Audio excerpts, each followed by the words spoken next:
Ethical issue क्या है, जैसे कि जेनेटिकली मॉडिफाइड ऑर्गेनिज्म हम जब बनाते हैं तो उससे रिलेटेड बहुत सारे डिफ़िकल्टीज होती हैं, या हो सकता है कि जो हमने जेनेटिकली मॉडिफाइड ऑर्गेनिज्म अगर बनाया है तो वो बेनिफिशियल है भी या नहीं हमारे ह्यूमन पॉपुलेशन के लिए। तो इसके लिए एक इंडियन गवर्नमेंट ने एक कमिटी सेटअप करा है।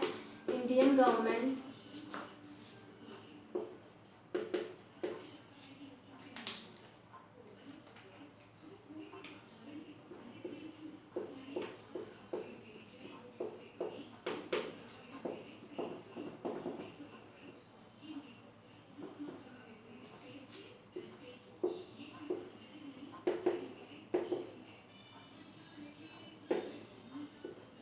Committee for genetically modified organism, GM, genetically modified organism के लिए एक कमिटी का सेटअप किया है जिसको बोला जाता है GEAC, that is genetically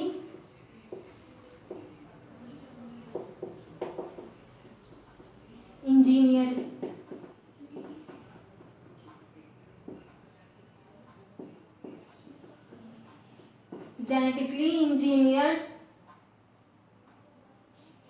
genetically engineered approval committee.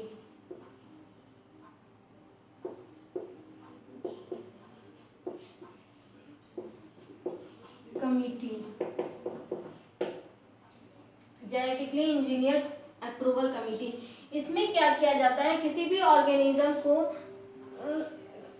Organism को ये कमिटी ऐसी है कि इसमें उसको ट्रांसजेनिक ऑर्गेनिज्म या बनाया जा रहा है, जेनेटिकली मॉडिफाइड ऑर्गेनिज्म बनाया जा रहा है तो उसको चेक किया जाता है वो बेनिफिट है या नहीं किस ह्यूमन पॉपुलेशन के। फॉर एग्जांपल जितने ट्रांसजेनिक राइस, यहाँ पे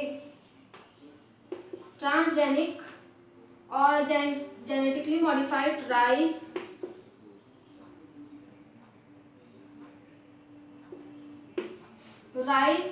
बनाया गया है इंडिया में। अप्रॉक्सीमेटली 2 लाख वैरायटी इंडिया में प्रेजेंट है। 2 lakh variety of rice India में, सिर्फ अकेले इंडिया में 2 लाख राइस प्रेजेंट है, वैरायटी की राइस प्रेजेंट है इंडिया में अकेले। तो ये जेनेटिकली मॉडिफाइड राइस जो है ये बेनिफिट है कि नहीं। For example genetically modified rice जिसमें कि विटामिन ए का constituent vitamin A rich rice, genetically modified rice बनाया गया है। अब इसे टेस्ट किया जाएगा सही में इससे विटामिन ए मिल रहा है कि नहीं, और ये न्यूट्रिटिव वैल्यूज़ यहाँ पे ज़्यादा हैं या नहीं। जितने भी जेनेटिकली मॉडिफाइड राइस हो, चाहे पोटैटोज़ हों, टोमेटोज़ हों, और जैसे कि फॉर एग्जांपल जेनेटिकली मॉडिफाइड जो GM टोमेटोज़ हम यूज़ करते हैं, ये अभी करेंटली यूज़ किया जा रहा है। हम या देसी टमाटर जिसे बोला जाता है, हम उसे यूज़ क्यों नहीं करते हैं, क्योंकि वो बहुत जल्दी वहाँ पे राइपनिंग हो जाती है, जल्दी वो पकने लग जाते हैं, और राइपनिंग के बाद वहाँ पे इथेनॉल का फॉर्मेशन हो जाता है, बहुत जल्दी इथेनॉल फॉर्मेशन होता है, और फाइनली जो हमारा फ्रूट है, जो टोमेटो है, वो डिस्ट्रॉय होने लगता है, ख़राब होने लगता है। तो जेनेटिकली मॉडिफाइड टमाटोज क्यों यूज़ किया जाता है, ताकि उसमें राइपनिंग डिले हो सके। राइपनिंग की जो राइपनिंग का एक प्रोसेस होता है वो उसको डिले किया जा सके, और वो धीरे धीरे पके, इतना फास्ट नहीं राइपनिंग हो वहाँ पे। तो इसलिए GM टोमेटोज अभी यूज़ किया जा रहा है। तो इससे जो इथिकल इश्यूज क्या हैं, जितने भी GM बनाए जा रहे हैं तो ये सेफ है या नहीं ह्यूमन पॉपुलेशन के लिए, तो इसकी भी सेफ्टी को ध्यान रखा जाता है। तो जैसे GM टोमेटोज और राइस सेफ है या नहीं, तो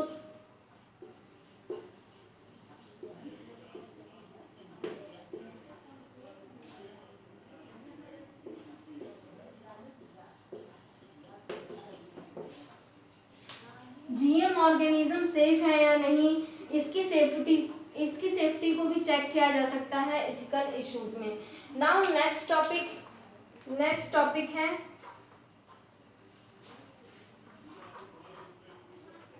biopiracy.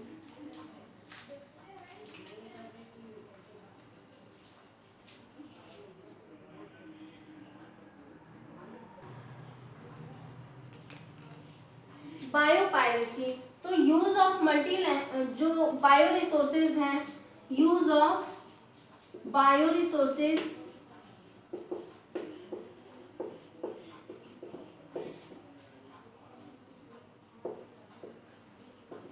By multinational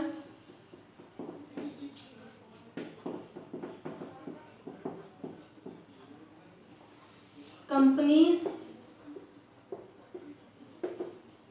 and other organisation.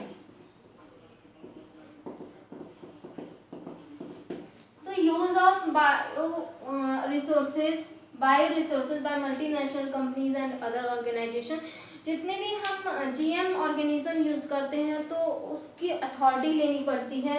Authority लेना इसलिए पड़ता है कि अगर फॉर एग्जांपल अगर उसे किसी और कंट्री ने बनाया है या किसी और ऑर्गेनाइजेशन ने बनाया है, अगर उसने क्लेम कर दिया तो जो हमें फिर उसका एक कंपनसेटरी पेमेंट देना पड़ेगा।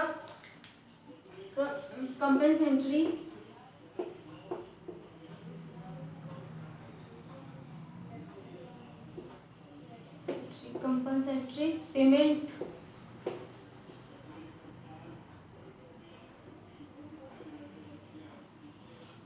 पेमेंट यहाँ पे देना पड़ेगा। जैसे कोई भी अगर हम और जीएम बनाते हैं, जीएम नहीं भी बनाया है या हमारे पर्टिकुलर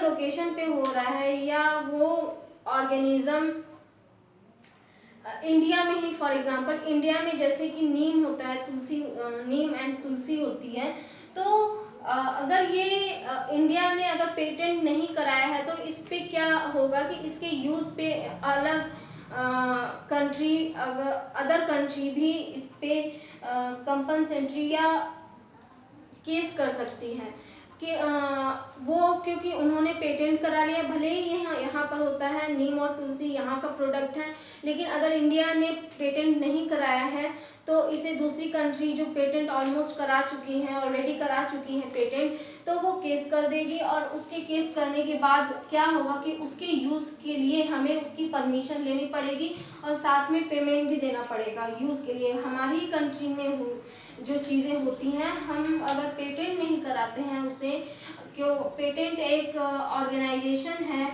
जिसके थ्रू हमें एक अथॉरिटी मिल जाती है उस प्रोडक्ट की, और अथॉरिटी मिलने पर हम उसको यूज़, हमारे जो लोकल इंडिविजुअल है उसे यूज़ कर सकते हैं इजीली।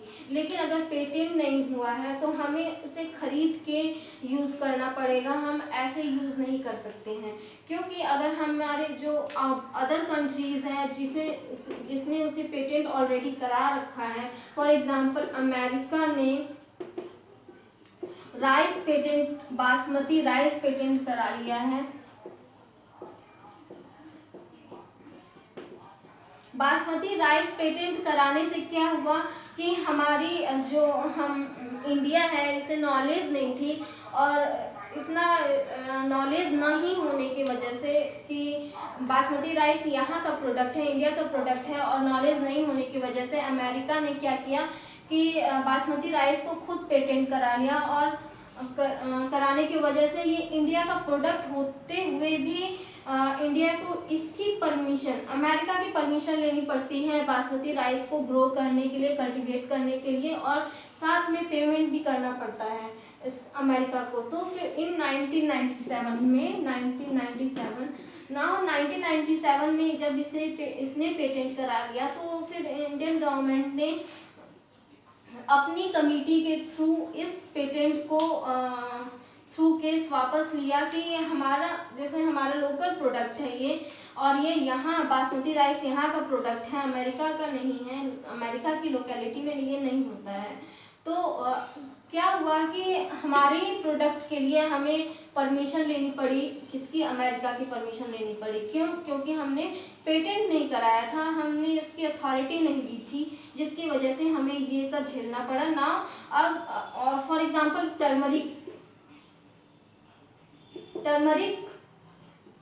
भी इंडिया का प्रोडक्ट है, लेकिन इसे किसी ने पेटेंट करा लिया है, अमेरिका ने पेटेंट करा लिया है। टर्मरिक के केस में भी ऐसा ही होता है कि उसे ग्रो और कल्टीवेट करने के लिए अमेरिका की परमिशन लेनी पड़ती है। तो ये सब ना करना पड़े, तो इसलिए जो भी, अगर हम हमारी लोकेलिटी में जो भी चीज़ें हो रही है या हम जो ग्रो करा रहे हैं, चाहे वो ट्रांसजेनिक ऑर्गेनिज्म हो या हमारा ट्रांसजेनिक नहीं भी हो, अगर वो देसी कोई चीज़ है या कोई देसी ऑर्गेनिज्म या प्लांट है, तो उसे भी पेटेंट कराना बहुत ज़रूरी है। क्योंकि फिर अगर अदर कंट्रीज ने अगर अदर कंट्री ने अगर उसे पेटेंट करा लिया, तो फिर हम उसे यूज़ नहीं कर सकते हैं, हमें परमिशन लेनी पड़ेगी यूज़ के लिए।